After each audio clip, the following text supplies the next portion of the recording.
Assalamualaikum warahmatullahi wabarakatuh.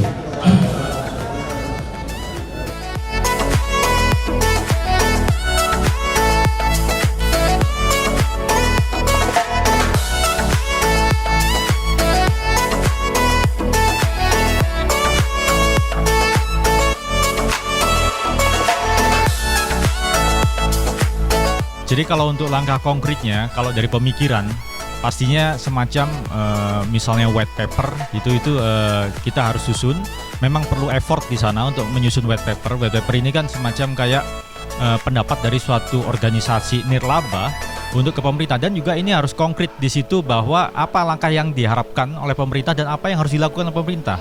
Jadi jangan hanya kita menuntut pemerintah untuk melakukan ABC tanpa memberikan alternatif solusi. Katakanlah misalnya kayak tadi dibahas panjang lebar tentang bagaimana hilirisasi.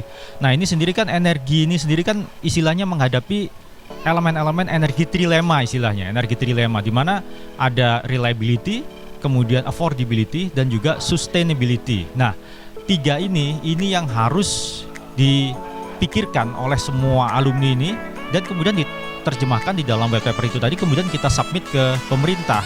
Jadi pemerintah ini mengerti. Jadi tadi kan banyak dibahas juga bagaimana pemerintah ini terputus. Jadi hanya mengeluarkan regulasi, tapi ternyata nggak implikatif ke masyarakat dan secara bisnis juga tidak ekonomis. Gitu. Diharapkan dari kongres ini, ya Ikatan Alumni ITB Jatim bisa memberikan beberapa poin kepada pemerintah ataupun kepada paslon 1, 2, 3 terkait bagaimana meningkatkan nilai tambah baik di sektor energi maupun mineral.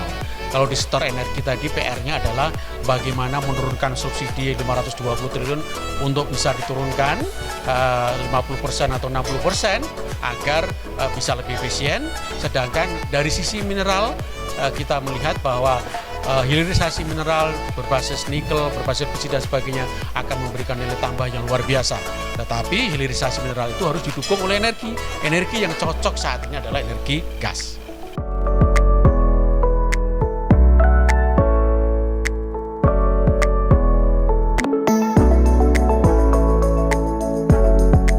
Kayak apa kan orang boleh saja ya melihat gajah itu ketika kita buta itu bulat, datar dan sebagainya, pura-pura kira-kira seperti itu. Tapi kalau boleh saya diizinkan melihat bottom line-nya saja, bahwa tadi kita sebutin berangkat dari mineral ini kurang lebih sama lah. Untuk SDM terkait dengan IA tadi itu harus ditingkatkan yang namanya sinergitas supaya tidak apapun tantangannya. Jadi memang Jack Ma pun pernah berkata begini, kalau ngatur-ngatur orang bodoh memang gampang ya nurut, tapi kalau ngatur-ngatur orang pinter ini sulit.